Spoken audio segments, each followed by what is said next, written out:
अपने हार पर जो रोए, अपने हार पर जो रोए, वो जिंदगी में आगे क्या बढ़े। मुश्किलों को देखकर जो पीछे हट जाए, मुश्किलों को देखकर जो पीछे हट जाए, वो कामयाबी की सीढ़ियां कैसे चढ़े। हेलो एवरीवन, आई होप आप सभी लोग बहुत अच्छे होंगे और उतनी ही बेहतर तरीकों से आप सभी लोगों की पढ़ाई चल रही होगी। तो भाई अब जो है हमारे सामने क्या तिमाही परीक्षा, और भाई इस साल तो हमारी बोर्ड है ना, अपने मम्मी पापा के लिए बड़ा करने का हमारे पास सुनहरा अवसर है। तो इस मौके को हम अपनी बेस्ट मौका बनाने वाले हैं। तो भाई करते हैं तैयारी कुछ बड़ा करने की। तो इस वीडियो में हम लोग देखने की क्या वाले हैं भाई, शुरुआत जो है तिमाही परीक्षा से हो रही है, मतलब तिमाही में ही हम अपना बेस्ट करेंगे। तो देखो, तिमाही परीक्षा 2024-25 कक्षा 10वीं विषय हिंदी की पूर्णांक 50 अंक के लिए मैं आपको इंपॉर्टेंट क्वेश्चंस पेपर कह सकते हैं कि आपके प्रैक्टिस पेपर सैंपल पेपर है, जो कि आपके तिमाही परीक्षा के लिए बहुत हेल्प होने वाला है। और भाई क्लास 10th की बनाऊंगा ना, मतलब मैं बोर्ड को ध्यान में रख के बनाऊंगा, इन चीजों को आप अच्छे से समझ जाओ, ठीक है। इसलिए आप इन क्वेश्चंस को प्रिपेयर करो, मतलब करो, ठीक है। हो सकता है तिमाही पेपर में दूसरी क्वेश्चंस आ जाए, है ना, क्योंकि चेंज तो होके आएगी। ये सैंपल पेपर है कि किस लेवल की किस तरीके से क्वेश्चंस पूछे जाते हैं मैं वो बता रहा हूं। बट एक चीज याद रखना कि मैं जो भी क्वेश्चंस पेपर आपको दे रहा हूं तीनों सब्जेक्ट, सॉरी आपके पांचों छह सब्जेक्ट में, है ना, उसको आपको करना ही है, ठीक है। इसलिए बहुत ध्यान से करो, क्योंकि बोर्ड में इसका बेनिफिट आपको डेफिनेटली देखने को मिलेगा। तो पूरी तरीके से आप लोग इसको निर्देश को पढ़ सकते हैं। तो फिर हम चलते हैं इसके मेन क्वेश्चंस पर, मेन पोर्शन पर। क्वेश्चन नंबर 1 क्या बोला जा रहा है कि सही विकल्प चुनकर लिखिए, जो कि 5 मार्क्स के लिए। देखो, मुरैठा शब्द का अर्थ है, ठीक है, गमछा, धोती, साड़ी, पगड़ी, इसको आपको टिक करना है। फिर अगला जो है दूसरा प्रश्न क्या दिया गया भाई, शक्कारा का पिरामिड कर लिखा है, जो कि का है, ठीक है। शक्कारा का पिरामिड घुमावदार है, गोलाकार है, सीढ़ीदार है, बेलनाकार है, उसको बताना है। फिर दूसरा, जलियांवाला कांड कहाँ हुआ था, हरियाणा में, अमृतसर में, भटिंडा में, भुज में, इसको आपको करना है। फिर क्वेश्चन नंबर 4 आपके स्क्रीन पर है, त्रिफला शब्द में कौन सा समास है, या त्रिफला शब्द कौन सा समास है, उसमें द्विगु समास, तत्पुरुष समास, द्वंद्व समास, कर्मधारय समास। तो समास के लिए बहुत ध्यान देखना बच्चों, यहाँ पर त्रि मतलब एक नंबर है, तो कौन सी समास हो सकती है उसके हिसाब से आपको बताना पड़ेगा, ठीक। फिर पांचवा, अब कई बच्चे बोलेंगे इसकी आंसर्स भी बता दो। मैं जानता हूं कि आंसर्स मैं बताऊंगा तो आप लोग सिर्फ यही प्रिपेयर करोगे, तो और आपको इसके साथ एक्स्ट्रा क्वेश्चंस प्रिपेयर करना है, एक चीज़ याद रखना। और ऑलरेडी मैं इंपॉर्टेंट क्वेश्चन जितने भी हिंदी का क्वेश्चंस पूछे जा सकते हैं, मैं आपको उसको PDF प्रोवाइड करा चुका हूँ प्रश्न बैंक वाली वीडियो में, तो वहाँ से आप लोग PDF जा करके डाउनलोड कर सकते हो। और भाई एक चीज और याद रखना, एक क्वेश्चन पेपर में ऑल इंपॉर्टेंट क्वेश्चंस को नहीं डाला जा सकता, क्योंकि हम यहाँ पर जितना 50 नंबर का सॉरी 12 क्वेश्चन 13 क्वेश्चन जो भी डालना है उतना ही डालेंगे, उससे ज्यादा तो नहीं डाल सकते, सिर्फ उतना ही तो नहीं पढ़ना होगा ना आपको। तो इसलिए आप लोग इसको प्रैक्टिस करो और साथ ही साथ एक्स्ट्रा क्वेश्चंस भी करते चलेंगे।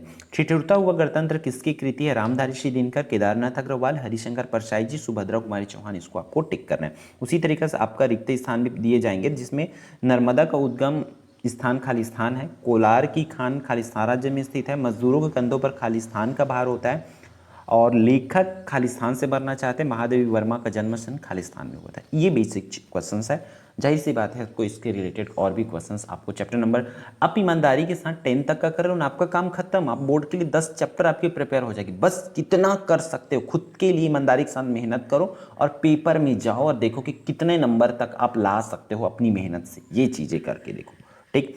फिर आगे बढ़ते हैं भाई, नेक्स्ट आपका किसमें, आपके इस वाले में उचित संबंध जोड़िए में। तो मीरा की भाषा, नर्मदा की सखी, कोलोशियम, विजन, युग की गंगा। तो यहाँ पर इसके लेखक कौन है इस तरीके से आपको दिया गया है, तो सबको देख सकते हैं, लेखक हो सकता है जैसे विजन, निर्जन, इस तरीके से मिलेगा। आप पढ़े हो तो आपको पूरा कंफर्म पता चल जाएगा, ठीक है। मैं आंसर्स नहीं बता रहा हूँ इस वीडियो में, ठीक।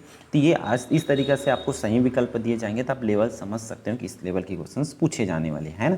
जाहिर सी बात है इसमें टीचर्स चेंज करके आपको देंगे। अब देखो, आपका 2 नंबर वाला क्वेश्चंस पूछेंगे, तो जिस जिस चैप्टर से 2 नंबर का आता है उसी चैप्टर से ही आपको 2 नंबर का पढ़ना है। इसलिए मैं ब्लूप्रिंट वगैरह आपको प्रीवियस वीडियो में ही समझा चुका हूँ, जिसमें मैं आपको सिलेबस वाली वीडियो बनाया हूँ ना, उसमें क्लास 10 की सिलेबस वाली वीडियो देखना आप लोग, डिटेल आपको पता चल जाएगा कि कौन चैप्टर से कितने कितने मार्क्स का। तो जैसे कि जिस चैप्टर से आता है उसी चैप्टर से हम लोग भी इसमें सैंपल पेपर में रखे हैं। देखो क्वेश्चन नंबर 2 क्या बोल रहा है, बीमारी शब्द को लेखक किन किन संदर्भों में प्रयोग किया है, दूसरा, वी नरसिंह सिंह किस सचेतना के संवाहक थे उसको।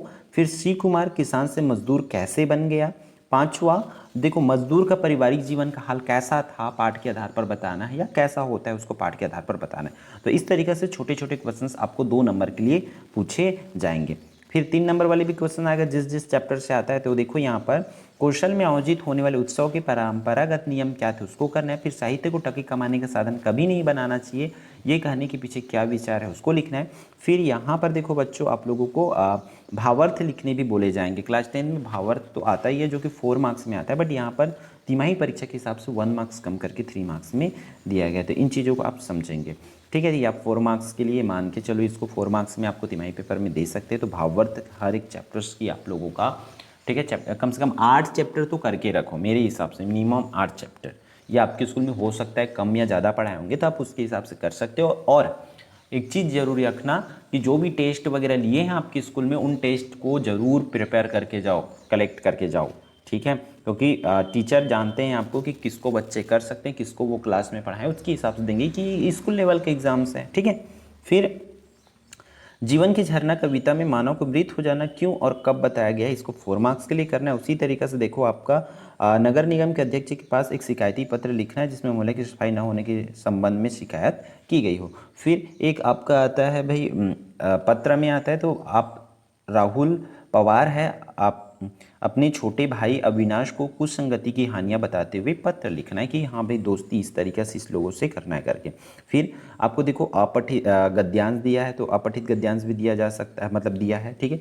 इसी में से ही आपको देखो इसको पढ़ना है और पूरी तरीके से नीचे जो प्रश्न दिया गया है उसके जवाब आपको देना है। तो इस तरीके से आपको अपठित गद्यांश देखना है। तो कहाँ से करना है आपको, आप लोगों को परीक्षा बोध या सार जो भी होगा वहाँ से आप लोग कर सकते हो। ज़्यादातर उन्हीं चीज़ों से दिया जाता है पेपर में, आपके फाइनल एग्जाम में भी, इसलिए बहुत ध्यान से आप लोग करेंगे। फिर आपको निबंध करना है, तो निबंध भी आप वही करेंगे जो आपके फाइनल एग्जाम में पूछे जा सकते हैं। इस तरीके से रिलेटेड कम से कम हिंदी में तो 3 से 4 आपको करना पड़ेगा निबंध प्रिपेयर, और हेडिंग को अच्छे से प्रिपेयर कर लो, फिर डेफिनेटली आप अच्छे मार्क्स वहाँ से अचीव कर पाओगे, ठीक है। हेडिंग को करो, एकदम रट्टा नहीं मार के रखना है। आप हेडिंग करो कि इंट्रोडक्शन में मुझे क्या लिखना है, उसके बाद क्या क्या हेडिंग हो सकता है, तो 3 से 4 आप करके रख सकते हो। इसमें जीवन में खेलों का महत्व भी कर सकते हो। अभी देखो वृक्षारोपण वाली चल रही, तो वृक्षारोपण पर भी कर सकते हो, ठीक है। एक वृक्ष माँ के नाम ऐसा वाला चल रहा है ना, तो उसके हिसाब से आप लोग कर सकते हो। तो देखो यहाँ से क्या समझने को मिलता है कि पैटर्न पूरी तरीके से आपको फॉलो करना है और एक्स्ट्रा क्वेश्चन जरूर करना है। हो सकता है कि आपके स्कूल में 75 मार्क्स का हो, तो हम 75 मार्क्स वाली क्वेश्चन पेपर भी बहुत जल्द आप लोगों को प्रोवाइड करा देंगे। और 1 by 1 ऑल सब्जेक्ट का आएगा, तो इसलिए आप लोग बेफिक्र होकर अपनी तैयारी एकदम जुनून के साथ करते चलो कि हाँ करना है, मुझे करना है, मतलब करना है, 10वीं में आप कुछ अच्छा करना है। तो शुरुआत आपको यहीं से करना है। ऐसा नहीं कि भाई मार्च में 2025 मार्च में बोर्ड एग्जाम होगा तो हम उस टाइम करेंगे, ऐसा नहीं है। आपको अभी से शुरुआत अच्छी करनी पड़ेगी, तब आपके पास जो पॉजिटिव एनर्जी रहेगा कि हाँ मैं कर सकता हूँ या कर सकती हूँ करके, ठीक है। और इंपॉर्टेंट चीज़ है जैसे कि आप हमारे व्हाट्सएप ग्रुप में जुड़ना चाहते हैं तो वो जुड़ सकते हैं। चैनल पर ऑलरेडी मैथ्स की क्लासेस चल रही है, इंग्लिश ग्रामर की क्लासेस चल रही है, साइंस की क्लासेस चल रही है, और सब्जेक्ट की जो पॉसिबिलिटी क्लास 10 की हर सब्जेक्ट की वीडियो 1 by 1 आई रही है, तो इसलिए आप लोग देख सकते हैं। और कंटिन्यू चैनल पर बने रहो, और साथ ही साथ उन दोस्तों तक जरूर शेयर करो जिनके पास कोचिंग जाने की सुविधा नहीं है। उनको बोलो कि आप एकलव्य आरपी चैनल सब्सक्राइब करो और वहाँ से निःशुल्क बेहतर पढ़ाई करे करके, ठीक है। तो शुरू में इतना ही, फिर हम मिलते हैं आने वाले इंपॉर्टेंट वीडियो में।